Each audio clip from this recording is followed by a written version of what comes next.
Hey, what's up YouTube? Chuckles again with another Diablo 3 video. Today I would like to talk to you guys about the patch notes that Blizzard has released for 2.0.4 in Diablo 3. I'm also going to be talking to you guys a little bit about the undocumented changes, things that don't show up in the patch notes that did go live, and then finally we will talk right at the end about the hotfixes that went live on the servers last night. So first and foremost is always general. So the first thing that Blizzard has announced that they have done is increase the survivability of pets summoned by skills and items. So the items are right here: the Skycutter, Maximus, Gidbin, so on and so forth. So your pets now benefit from the survivability of said items. So that does include Witch Doctor and Demon Hunter pets. The town hubs have the placement of the Rift, Obelisk, Auric, and Kadala have been moved slightly, which I know was a major pain for me actually, trying to close a Rift and instead you talk to Kadala, and it was just kind of a pain. So they have moved all three NPCs, which is good. It's just a little thing like that keeps Blizzard on top of their game. So this is huge right here though. All pets, including Witch Doctor and Demon Hunter pets, now scale their damage with critical hit damage, which is awesome. Prior to patch 2.0.4, they had a hard cap of 50%, so now they benefit from all of your critical hit damage on your character sheet. Now benefits the pets as well, which is a big deal. New Paragon portraits.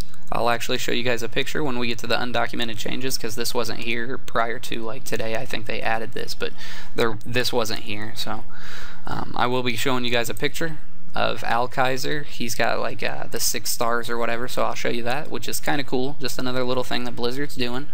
So as far as the Barbarian goes, they've increased and buffed the base damage for quite a bit of their skills. The first one being Bash went from 170 to 215, which is a 45% buff, which is awesome. Frenzy's been buffed by 35%, not a big deal. Weapon Throw has went from 150 to 185 in base damage, and then you also go from 210 to 270 with Mighty Throw, which is quite a big deal. Then Throwing Hammer got a slight buff as well. So Crusader had the most patch notes. Crusader is the one that they played around with the most. They did some things that I agree with and some things that I don't agree with. Mainly the Steed Charge, and I'll talk to you a little bit more about that when we get there. But they didn't address the one thing that I do think is wrong with Crusaders, which is the movement speed. I get that they're a bigger guy, but at the same time, even though they're using a two-hander and a shield, a hard cap of 10% is not so good. They can't keep up in rifts. They just do things extremely slow. So if you want the class to be fun, you have to make it fast, and nobody wants to farm slowly. So my Crusader's still just going to be sitting on the bench until something gets done with the movement speed. So here's some of the skills that got changed. None of them really matter to me. I don't use any of them. It's not that big a deal, with the exception of Fissure. Fissure got a humongous buff. So it went from 80% to 400% over 5 seconds, which is a big deal. You're going to see a lot of Crusaders running Fissure on their builds now. So Heaven's Fury took quite a significant nerf. It had its damage reduced from 950% to 735. So that's a little over close to 215% nerf.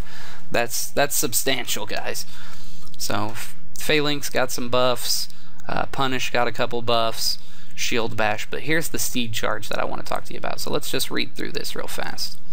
So reduce the base skill cooldown from 25 seconds to 16 seconds. So it is up more. You do have it more often, which is great. I agree with that. Reduce base skill duration from 2 seconds to 1.5 seconds, which, okay, we get that. You know, maybe it was a little overpowered being able to Steed Charge for 2 seconds. Cool. Here's the thing I don't agree with. No longer breaks stuns. So everybody that uses Steed Charge on their Crusader is not using it for damage. So they increased the damage on quite a bit of the runes for Steed Charge, but that nobody cares. That's not what we're using it for. We're not using it to run over mobs and create damage. What you use Steed Charge for is mobility purposes, to get from point A to point B faster, because like I said, running, you only have a 10% hard cap on movement speed after the 15% for, what is it, Heavenly Strength or whatnot. So They reduced the duration for even with the endurance rune from 3 seconds to 2 seconds. So the most you can have possible on a steed charge is 2 seconds. And it no longer breaks stuns. So you don't even have that, oh crap, I need to move button anymore. So, I mean, I get that it's up more often, so it shouldn't have to last as long, but I don't know if I agree with this. I don't know if it's a good thing or not. Demon Hunter, they buffed a couple skills that nobody uses. Evasive Fire, I mean, there's a few Demon Hunters using it, but it's not you know, on everybody's build. Hungering Arrow, however, they did get a buff by 30%, which is kind of nice because a lot of people stopped using Hungering Arrow and went to a grenades build. So Hungering Arrow being buffed might actually bring that back. So, and like I said, the pets thing is huge. They can now benefit from your critical hit damage, so it's cool. Monk, they actually didn't touch the Monk at all. No nerfs, no buffs, no nothing. So monks are sitting pretty, I guess, right now. They think they're perfectly balanced. I would have to disagree with that, to be honest. It says Dashing Strike is working as intended and perfectly balanced, but it's even got the mark through it because I really don't think it is. Witch Doctors, they buffed a lot of the skills that don't require mana. The ones that kind of give you mana in return for using them, like Corpse Spider's Poison Dart and so on and so forth. I mean, I'm still not sold on Poison Dart, even though literally every rune got buffed. I don't think Poison Dart is ever going to be viable. Nobody's going to use that.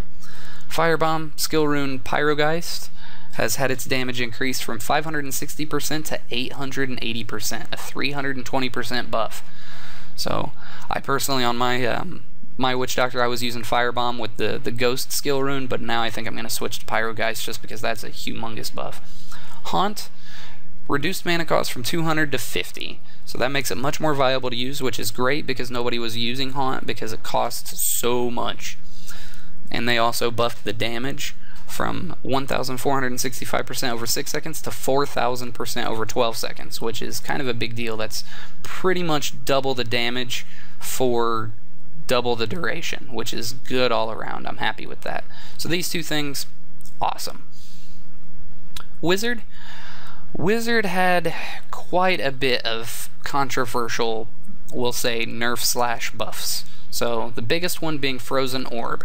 So Frozen Orb, the damage radius was much larger than what Blizzard had thought, so they scaled that back. It has since been reduced, which is a major nerf. So Frozen Orb and Electrocute build, still viable, but you're going to see a lot of people putting this on the back burner for like a Disintegrate Archon build. It's just, nobody's going to be using it as much anymore, except for the people who basically based their entire build and gear around Arcane Orb, Frozen Orb rune, but I don't see it being as viable anymore. Teleport. Teleport, they increased the range from 35 to 50 yards, which is a major buff because pretty much all wizards use wormhole teleport, but they did reduce the maximum allowed teleports from 4 to 3, which is okay because we go further, so same thing. Let's see. Another small thing they did, the Nephilim Obelisk, for when you activate the rift, is now a shorter cast time. So instead of waiting 3 to 4 seconds to open a rift, it's like 1.5, I think is what it's at right now. So pretty good right there. Just another small thing. Crafting. Crafting has gotten a major buff. It makes it much more worthwhile. So level 70 crafting sets no longer require flawless royal gems, and instead they only require marquee gems. That is significant right there, guys. It's much less costly. It doesn't eat away 8 to 10 million gold to craft a legendary item anymore. It's much more doable. They also increased the drop rate of unique legendary crafting materials, such as like the Adventurer's Journal, the Shattered Core, things like that. So you, instead of farming for hours and getting one, now you're going to be able to get those much easier, which does make crafting a lot more worthwhile, more viable, like I said. Death's Breaths, no longer required for level 61 all the way up to 70 rare crafting recipes. Humongous buff right there. You don't have to farm DBs anymore, Death's Breaths. Chances are you have enough of them stockpiled now that you could coast for a little while. So if you're anything like me, I farm crafting mats like nobody's business. Okay, items. Oh yeah, the treasure from Resplendent chest has been improved to feel more resplendent. It no longer just drops one item like it has been ever since Reaper of Souls came out. It's now like 3 or 4 items, so it makes you feel better about actually looting the Resplendent chest. Methael, it says he's much more afraid. I don't know why he'd be afraid of a lowly little monk like me, but at any rate, he drops his Reaper Sphere crafting material much more now. So everybody's going to be able to craft those, what are they, Reaper's Wraps? So this is huge right here. Bug fix, Gloves of Worship. So the Gloves of Worship, if you didn't know, used to, it says on the item itself that shrines now last for 10 minutes. But there was a bug to where empowered and fleeting shrines lasted for 60 minutes, a full hour. And this was build altering, you know, everybody was shooting for the Gloves of Worship, everybody was using them. It made wizards so OP, being able to just not use any arcane power. It was ridiculous. So I am actually extremely happy that they nerfed those gloves, because I never got them. I farmed for them and farmed for them, and I never got them, so I'm glad everybody who did get them is now in the same boat with me. So, haha. So, next, the only thing big that I wanted to talk about was the Jar of Souls event. When you're in Torment or higher, it no longer just gives you 3 mobs to kill. It gives you much more. I don't know if you guys have done it since patch 2.0.4, but it used to be click a jar, get 1 monster. Click another jar, get another monster. Wait for the big jar to explode, get 1 big unique. So now it's much more density, which is good. So next we're going to talk about the undocumented changes. So undocumented changes, like I said, new Paragon portraits. I'll go ahead and click this so you can see what they look like.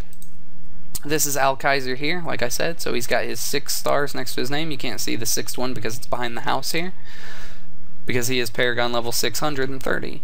So the background's a little different. It used to be red, and I don't know, it looked different. It was redder, but they added the little stars, which is kind of a big deal. It's kind of cool, just something new.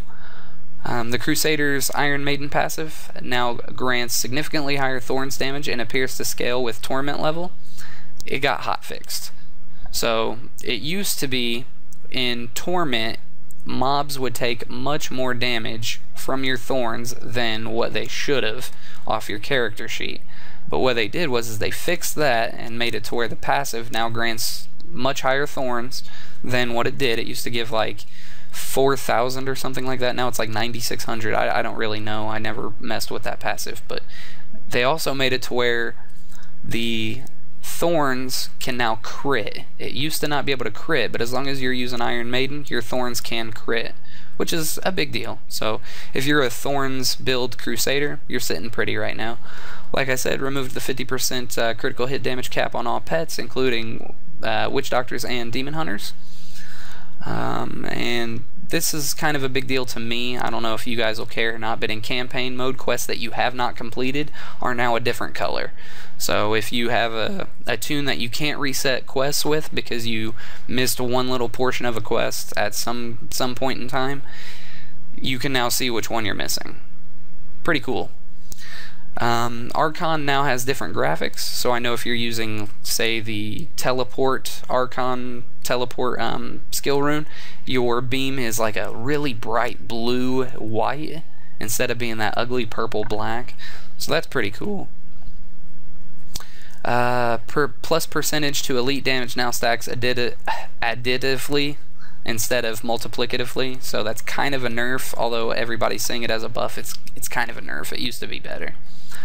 So now we're going to talk about the hotfixes. The hotfixes went live last night for 2.0.4. So Kadala's legendary drop rate has been increased. It shouldn't really say drop rate, it should say her legendary rate has been increased because she doesn't drop anything technically, but another matter.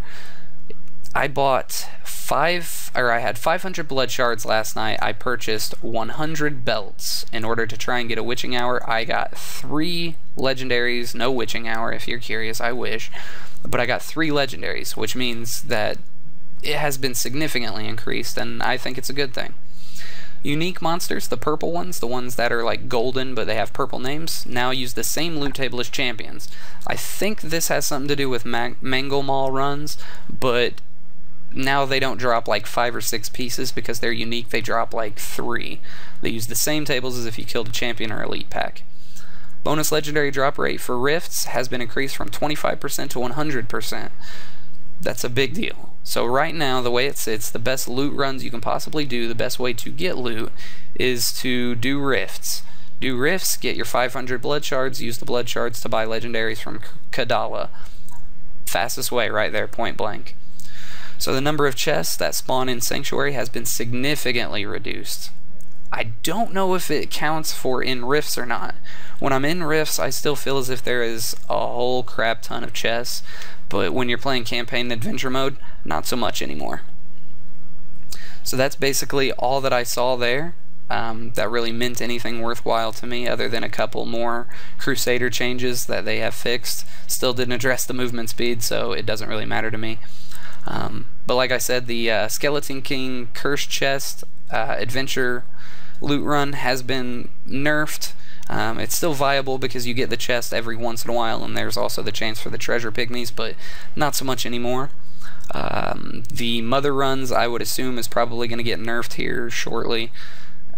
They're probably just going to drop the loot that the Wretched Queen drops. Mango Mall, there was a workaround for Mango Mall to where you could go further than Mango Mall, then backtrack, and he would still spawn and drop loot. They hotfixed that, so Mango Mall is just completely out. So right now, the best way to get legendaries is to just make sure you're doing rifts. Do rifts, take your blood shards, buy legendaries from Kadala, and that's basically the fastest and best way to get legendaries. So, I hope the video was beneficial to you guys. Please be sure to like, comment, and subscribe, and I'll see you in the next one. Have a good one.